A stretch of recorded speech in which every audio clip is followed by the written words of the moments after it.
Welcome to This Explainer. We're diving straight into a frankly alarming but absolutely fascinating thesis by Marines Pereira. She's a heavyweight in narrow business and AI with over 40 years of experience. In her work, The 21st Century's Silent Fire, she exposes a hidden crisis that is literally burning through the foundation of human knowledge. She argues that our obsession with digital efficiency is causing a catastrophic loss of intellectual integrity. So let's unpack this, because what she's found is going to completely change how you look at the internet, artificial intelligence, and even those dusty paperbacks sitting on your shelf. Right now, behind closed corporate doors, there's a shocking reality playing out. When we think about the destruction of knowledge, we usually picture tyrants burning books in public squares. But Marin Anise points out that today's tragedy is entirely different. It's quiet. Cutting-edge tech companies are literally buying up millions of physical books, running them through high-speed industrial guillotines to slice off the spines, scanning the pages, and then completely shredding the physical originals into oblivion. Just let that sink in for a second. Books that have survived centuries are being destroyed to feed raw data into generative AI. Tech giants justify this under fair use loopholes, but it begs a pretty huge question. Why are they so desperate for these older books in the first place? Well, that brings us to Section 1, The Silent Fire, and the destruction of analog history. And that leads right into Section 2, Model Collapse, or the digital dementia infecting AI. So, to solve the mystery of the shredded books, we need to look at a massive July 2024 study from Oxford and Cambridge published in Nature. They diagnosed a severe technological disease called model collapse. Honestly, it's basically digital dementia. This progressive, irreversible degradation happens when an AI is trained on the automated garbage produced by other AIs. Instead of learning from human reality, it's learning from an imitation of an imitation. Think of it like taking a photocopy of a photocopy of a photocopy. Eventually, the sharp edges blur, the details just vanish, and you're left with this incomprehensible, blurry gray mess. The mechanics of this collapse happen in 4 devastating steps. Step 1, high-quality initial training. The first big language models were mind-blowing because they learned from pure human data, our books, our essays, our actual conversations. But then, step 2 hits, ecosystem saturation. We humans started using AI to write everything, meaning over half the text on the web is now just artificial. Step 3 is the vicious cycle.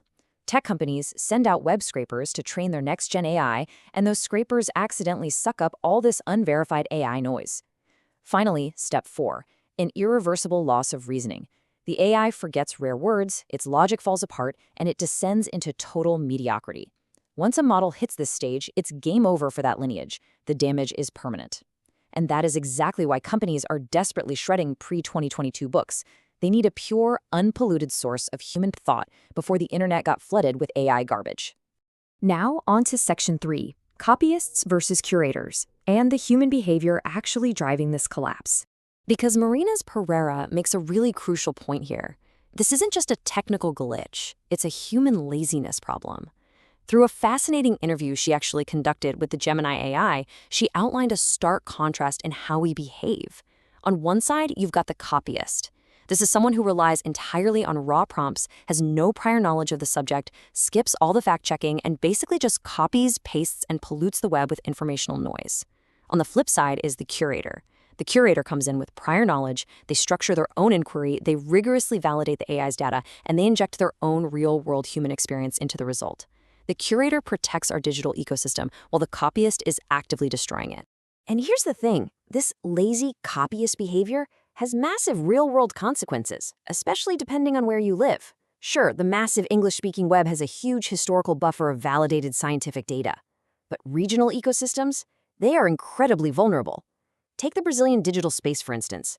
If the local internet there gets flooded with shallow, automated Portuguese content, the search engines and AI models are going to adapt to that low quality.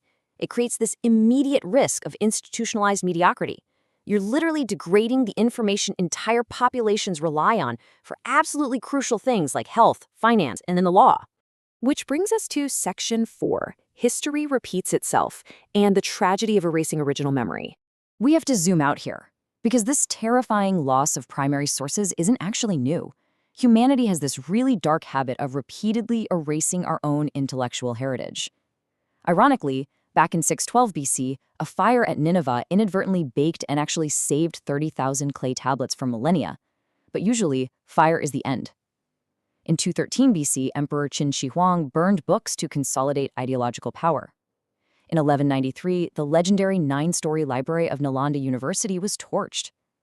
We saw the exact same thing with the Nazi book burnings in 1933, and even recently, in 2018, with the tragic negligence that led to Brazil's National Museum fire, which wiped out 20 million historical items.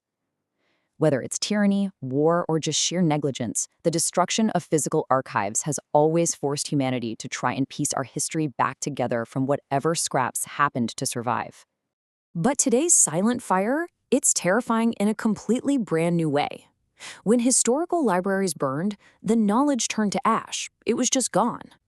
Today, the knowledge isn't turning to ash, it's being privatized. Those shredded physical books are being locked away inside closed corporate algorithms. Think about the danger there. If an AI algorithm hallucinates a historical fact tomorrow or invents a fake scientific rule, the original physical book is no longer sitting on a library shelf for us to go check and correct it. Our collective human knowledge is being entirely privatized by just a handful of tech giants. Let's move to Section 5, Saving Human Knowledge and Empowering the Human Mind. Fortunately, Marion Timmis Peretta doesn't just leave us stranded in doom and gloom. Technology is ultimately just a reflection of its operator, so to preserve our intellectual integrity, she gives us 4 concrete practices we need to adopt like yesterday. First up, autonomous structuring. You have to formulate your own thesis and logic before you ever type a prompt into an AI. Don't let the machine do your thinking for you. Second is cross-referencing. Search across global, validated databases and manually review everything. Third, critical questioning. Use Socratic dialogue. Never just accept the first answer the AI spits out. Challenge its argument, ask for opposing views, keep your own cognitive skills sharp. And fourth, specifically for businesses, use closed environments. Companies need to build private AI assistants trained exclusively on their own internally validated data to protect their institutional memory from the polluted public web. So, this really brings us to a critical crossroads. As we wrap up this explainer, I want to reiterate just how incredibly valuable Marianas Pereira's work is here. Her 40 years of expertise shines a glaring spotlight on our current digital habits. She reminds us that preserving human wisdom doesn't just depend on giant data servers. It depends entirely on our continuous willingness to read, to study, and to actually think for ourselves. So I'm going to leave you with this final provocative thought to ponder. When you sit down at your keyboard today, are you contributing to the digital noise as a copyist? Or are you willing to take a stand and act as a curator of human wisdom? The choice is entirely up to you.